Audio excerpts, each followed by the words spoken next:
Hello friends, happy Lady Day. It's March 25th.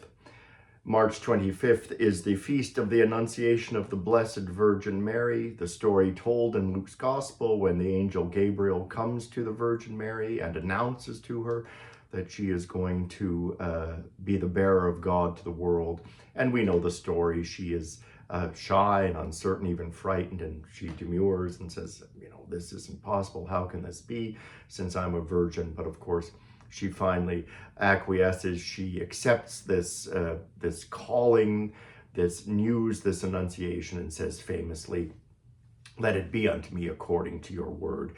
And of course, today is 9 months exactly before Jesus' birth, which is December 25th. So that's the Annunciation on March 25th, why we keep it on March 25th.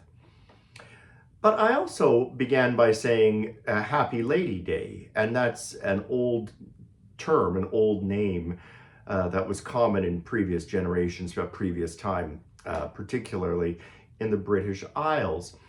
Lady Day was one of the so-called 4 quarter days, which are days of the calendar that fall more or less 3 months apart, and they fall close, if not exactly, on the solstices and the equinoxes.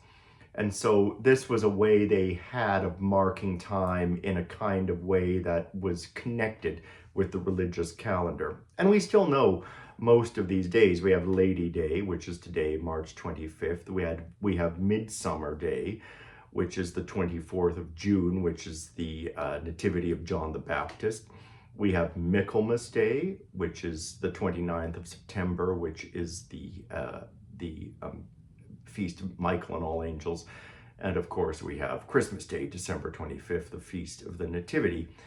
And the calendar, of course, in older times was really keyed to these religious festivals. And in certain ways, it still is in a kind of fashion. I myself even began every term at seminary. It was called the Michaelmas term, because the first great festival was of these quarter days of the year was September 29th. So these terms still obtain.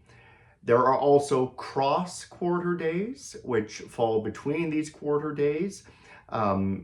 These are perhaps less familiar to us, but still religious. Candlemas, which is the 2nd of February. May Day, which is the 1st of May. Lammas Day, not really well known probably to most people, which is the 1st of August. And All Hallows or All Saints, which is the 1st of November. So the calendar was divided up into these quarters and cross quarters.